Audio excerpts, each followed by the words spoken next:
Bonjour à tous et bienvenue sur La Retraite à 40 ans, le podcast pour prendre sa vie en main. Chaque dimanche, retrouvez une personne comme vous qui échange sans fil sur ses origines, ses ambitions, ses aspirations, sa relation à l'argent. Je m'appelle Victor Laura, je suis l'expert français du frugalisme et du mouvement FIRE, Financial Independence and Retire Early, indépendance financière et retraite précoce. Retrouvez mon livre La Retraite à 40 ans, c'est possible aux éditions Larousse. Pour rejoindre le mouvement FIRE, c'est sur devenirfrugaliste.com. Il y a une communauté, des workshops et des outils.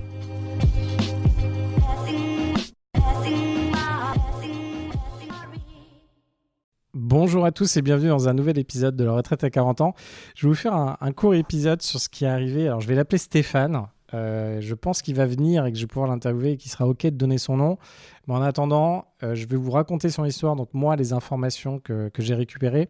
Et je pense qu'il va venir dans le podcast et qu'on s'en fera un. Il va tout vous raconter parce que c'est lunaire. Alors, vous vous rappelez, moi, mon objectif, c'est de vous motiver à faire de l'IMO, de vous motiver à reprendre des boîtes et faire du business. Et à faire des invests de façon générale, donc prendre des risques. Mais bon, de temps en temps, il vaut mieux être au courant aussi de quand ça se passe mal. Alors, je ne vais pas vous faire déprimer, mais attention, ça risque de piquer un petit peu. Donc, notre ami Stéphane, il a une quarantaine d'années aujourd'hui, il a quand même 4,5 millions d'euros d'IMO et il a pas mal d'appartements, principalement à Nice. Donc, il vient de Nice à l'origine et il a des appartements qu'il loue en grande majorité à l'année à des locataires. Et ce qui s'est passé, c'est un truc assez lunaire. Donc, j'espère que je ne me trompe pas en vous racontant toute l'histoire. Mais il y a un moment, dans son réseau, il y a une personne qui est venue le contacter en lui disant, c'était, je crois, la mère d'une de ses potes, un truc comme ça, qui, sa pote lui a dit, écoute, ma mère elle a besoin de trouver un endroit, elle vient de se séparer, elle a besoin de louer, est-ce que tu n'auras pas un endroit pour elle, etc. Du coup, Stéphane, il se dit, oui, pourquoi pas. Et puis, c'est un mec sympa, quoi. Il est vraiment sympa, Stéphane. Et, alors, il est commercial dans la tech, il gagne très bien sa vie à Paris. Mais là, il se dit, écoute, je vais dépanner. Il dit oui, donc il prend finalement la mère de sa pote et il permet de loger dans un logement. Et au bout d'un moment, en fait, cette femme, donc ça se passe bien, elle loue et tout, ça fonctionne bien. Alors le loyer est pas élevé, je crois qu'on est sur du 600 ou 900 euros pour l'appartement. Et donc elle loue, ça fonctionne bien. Et puis il y a en fait son fils qui sort de prison et qui va venir loger avec elle. Donc elle loge son fils, tout se passe bien. Et à un moment, elle retrouve un compagnon, donc elle décide de quitter l'appartement. Et là, elle dit à Stéphane, de toute façon, il y a mon fils, c'est super bien, c'est un mec très bien, il va reprendre l'appartement, etc. Et puis, ça se passe. Stéphane, il a de l'IMO, mais en même temps, il bossait beaucoup, donc il s'est dit, ça a l'air de tourner, je leur fais confiance, ça tourne. Et là, du coup, ça change, il se retrouve avec le fils de cette dame qui loue l'appartement. Et là, pendant 3 ans, de ce que j'ai compris, c'est à peu près 3 ans, il y a pas de problème. Donc, ça fonctionne bien, le gars paye. Et puis, à un moment, il commence à y avoir un peu de retard. Donc là, malheureusement, Stéphane, il n'est pas hyper en alerte sur lancer les retards. Alors ça, c'est un vrai truc. Si vous pouvez relancer les retards, moi aussi, ça m'arrive, mais il faut vraiment être au taquet dès que vous voyez un retard sur quelqu'un. Et là, du coup, il commence à avoir un peu de retard. Et puis, il finit par relancer un peu le gars. Puis le gars finit par payer avec un peu de retard, etc. Et puis, à un moment, le gars, il finit par sous-louer l'appartement sur Airbnb parce que vous savez, donc un truc que vous louez 600 euros par mois, donc potentiellement un studio ou un truc comme ça, quand vous le louez en Airbnb l'été, c'est 3000 euros. D'ailleurs, il y en a, moi j'en ai coordonné plusieurs, donc je vois qu'est-ce qu'on peut faire comme argent quand on est à Nice. Attention quand même à respecter, ça contrôle pas mal à Nice. Du coup, notre ami Stéphane, il y a un moment, il le laissait faire. Il s'est dit, ça va, de toute façon, le gars me paye. Moi, ce que je veux, c'est être tranquille. Le mec sous l'été. Puis finalement, il cadre pas le truc, quoi. Et au bout d'un moment, finalement, le mec, il arrête de le payer. Il arrête simplement de le payer. Et il paye plus. Et il dit, écoute, non, je paye plus. Et ça rentre dans un truc où le mec, en fait, il veut plus payer, sachant qu'il sous-loue quand même l'appartement assez souvent sur Airbnb. Puis il rentre en mode conflictuel en disant, je paye plus, etc. Et là, il y a un truc qui s'est passé, c'est que Stéphane a vrillé. En fait, il a commencé, et je comprends, mais je le comprends tellement, parce que moi, ça m'est arrivé tellement de fois. Il a commencé à le prendre personnellement en se disant « Mais attends, putain, je paye un emprunt, le mec, il me paye pas mon loyer, en plus, il sous-loue sur Airbnb, il me douille à 10 000%, et il l'a pris vraiment personnellement. » Mais là, il faudrait vraiment qu'il vous raconte ce que ça fait quand ça vous arrive. C'est comme les histoires, on voit récemment, dans les news, il y a une femme âgée, il y avait son appartement qui était squatté, elle a pris un essaim de guêpes, alors je crois que c'est vrai, elle l'a jeté Et les mecs, en fait, sont partis, quoi, parce qu'il y a un essaim de guêpes envoyé dans l'appartement. Et là, je pense qu'elle s'est fait choper, d'ailleurs, la dame. Et elle a dit, ouais, s'il fallait recommencer, je recommencerais. Et là, ce qui se passe, c'est qu'on a Stéphane, il essaie de raisonner le mec, il l'appelle, le mec, il répond plus au bout d'un moment. Et puis le mec, il se dit, ok, bon, en gros, il part en squat, etc. Et là, ce qui s'est passé, et attention à vous, parce qu'on serait tenté quand même de faire justement ce qu'a fait Stéphane. Donc Stéphane, ce qu'il a fait, c'est qu'il a commencé à déposer un dossier, donc à instruire un dossier pour pouvoir sortir le gars. Sortir quelqu'un, si on suit tout le processus avec les congés d'hiver, etc., bon, ça peut quand même prendre 2 ans. Même aujourd'hui, avec les soi-disant nouvelles lois où l'État en a parlé pour faire du marketing, mais en réalité, on ne peut pas virer des gens rapidement des logements encore aujourd'hui. Potentiellement, dans les locaux commerciaux, ça peut être plus simple, mais attention aussi. Et là, ce qui se passe, c'est que notre ami Stéphane, donc il lance la procédure contre le gars, et là, il voulait avoir une procédure assez rapidement. Et là, on lui propose une date de procédure à 4 mois. Donc il fait intervenir un huissier, il lance avec un avocat, et puis finalement, il y a 4 mois avant que lui, ça puisse fonctionner. Et là, Stéphane, il pète un câble. Il se dit, putain, j'en peux plus. J'en peux plus, il se sent vraiment marcher dessus, il se sent mais vraiment comme si on lui crache dessus, et je vois tout à fait ce que ça fait comme sensation. Franchement, c'est terrible. Et là, qu'est-ce qu'il fait? Il se dit, ok, je vais prendre des Moldaves.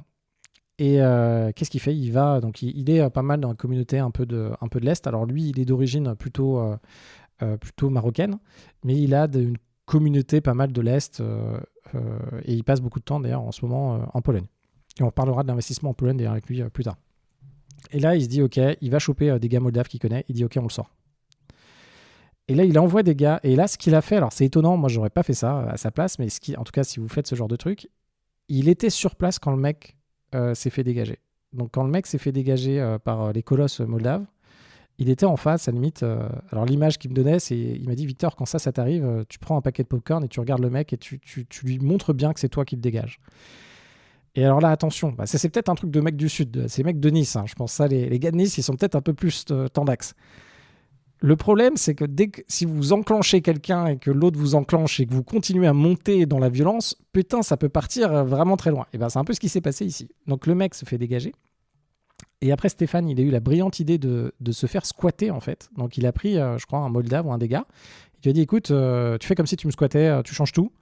Serrure, etc. Tu fais comme si tu me squattais le logement. Donc en fait, il s'est auto-fait squatter son logement pour justement pas pouvoir se retrouver douillé derrière pour que le mec puisse se récupérer. Donc lui, en fait, il se dit, ok, mon logement a été squatté. Et là, le gars qu'il a expulsé, tout de suite a saisi du coup la justice pour dire, écoutez, non, qu'est-ce qui se passe? Je me suis fait expulser par le propriétaire. Et là, bizarrement, le jugement, au lieu que ce soit 4 mois plus tard, c'était en 2 semaines, je crois, en 2 semaines ou en 1 mois, ou en 2 semaines même. En 2 semaines, il a été convoqué pour qu'il y ait un jugement. Du coup, Stéphane, il avait préparé tout le dossier pour expliquer que le mec, il louait pas, il louait plus, il sous-louait sur Airbnb, etc. Et en fait, il se retrouve dans un truc où les gens en ont rien à carrer. Strictement rien. Les mecs, que le gars ne paye pas sous-loue, rien à faire. Les juges, rien à carrer. Il faudrait que j'interviewe, d'ailleurs, je vais interviewer une juge qui traite ces sujets-là. J'ai dans mon programme aussi une super juge qui fait des invests. On est aux alentours de Marseille. Et elle a dans son réseau des juges qui traitent ces dossiers-là. Donc j'aimerais bien faire intervenir des juges pour que vous voyez un peu l'envers du décor, pour vous rendre compte en fait du truc lunaire sur lequel on marche en France. Hein. Et du coup, et c'est pas de la faute des juges en vrai, c'est de la faute de la loi telle qu'elle est faite aujourd'hui. Et là, il se retrouve condamné. Il fait appel. Vu qu'il fait appel, alors il faudrait revoir les montants, etc. Donc ça lui a déjà coûté beaucoup d'argent d'un point de vue frais d'avocat. Et puis, alors il le dit, alors je pense qu'il exagère un peu, c'est son côté peut-être un peu commercial. Il dit voilà, moi, ce dossier m'a pris 2 heures par jour et j'en dormais mal. Alors qu'il en dorme mal, je peux l'entendre. Qu'il y passe 2 heures par jour, je ne pense pas. Il faudrait voir la justesse des éléments. Sachant que, en plus, c'est marrant, parce que dans le cas de Stéphane, il a quand même un paquet d'appartements. C'est-à-dire que cet appartement, enfin là, on parle d'un truc qui est un peu dramatique, mais en réalité, on parle d'un truc, c'est 600 balles par mois de loyer, hein, et il en a un paquet d'appartements. Donc, il a eu très très peu de problèmes en réalité. Mais ce truc, quand vous avez un problème comme ça, c'est un peu comme quand vous avez une perte quand vous investissez financièrement, vous en rappelez toute votre vie. Alors qu'en fait, c'est un non-sujet ce truc-là par rapport à tout ce qu'il a aujourd'hui comme bien immobilier déjà remboursé, etc., etc. L'immobilier lui a fait sa fortune, quand même, à Stéphane. Et là, il dit... merde, il se retrouve du coup à devoir aller, alors de ce que j'ai noté, mais il faudrait que je vérifie parce que je connais pas très bien, il se retrouve à aller au tribunal civil, c'était pour qu'il soit réintégré dans le logement, donc c'est là où il a perdu. Je crois qu'il a fait opposition, du coup il se retrouve au tribunal administratif, donc je maîtrise pas très bien toutes ces choses-là, je dois vous l'avouer. Et du coup il va être rejugé là-bas. Et en plus de ça, il y a une procédure au pénal. Parce qu'en fait, une procédure au pénal, quand vous en venez à expulser quelqu'un, ben, vous pouvez avoir au pénal. Et là, je lui ai demandé, alors visiblement, on verra le sujet avec lui, mais la problématique, c'est que s'il se fait condamner au pénal, et en fait, ça, il faut faire très attention. Et d'ailleurs, je l'avais pas en tête, et moi, j'ai des sujets là-dessus, je vous en parlerai, je suis en train de les traiter là. S'il se fait condamner au pénal, il peut être requalifié marchand de sommeil, de ce que j'ai compris, et là, il n'a plus le droit de louer des appartements. Donc, il faudrait que je creuse le sujet avec un avocat pour vous donner plus d'éléments. Mais il faut savoir que ce truc de marchand de sommeil, ça peut aller très vite. Quand vous avez, moi, j'ai 2 sujets dans 2 mairies où les mairies sont offusquées de l'état de 2 appartements qui ont été, je pense, dégradés par les locataires. Il faut que je m'en occupe. Surtout mon parc, franchement, ça me fait chier, ça me gave, ces trucs. Et du coup, il faut que je m'en occupe. Mais si je laisse trop longtemps à traiter ce sujet-là, peut-être que la mairie, au bout d'un moment... Alors bon, en plus, là, elle veut me saisir tous mes loyers pour que ce soit envoyé à la caisse des dépôts. Enfin, ça devient lunaire. Moi, ça m'éclate. Moi, les mecs m'éclatent. Franchement, on arrive dans des trucs... les mecs de la mairie, là... En plus, il faudrait que je vous donne le nom de famille de la femme qui mène le dossier, parce que ce soit une femme ou un mec, hein, ça change pas. Mais le truc, c'est que son nom de famille... en fait, le nom de son job... Du courrier que... Ah merde.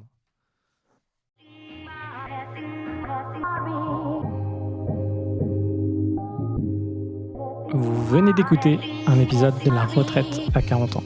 N'hésitez pas à en parler autour de vous, à vous abonner, à rajouter 5 étoiles et à mettre un petit commentaire. Ça nous aide vraiment beaucoup. Pour être informé des nouveautés, rendez-vous sur devenirfrugaliste.com. Une question? Je réponds sur LinkedIn, Victor Lora, L-O-R-A. Et surtout, n'oubliez pas, vous êtes déjà au top. À très vite.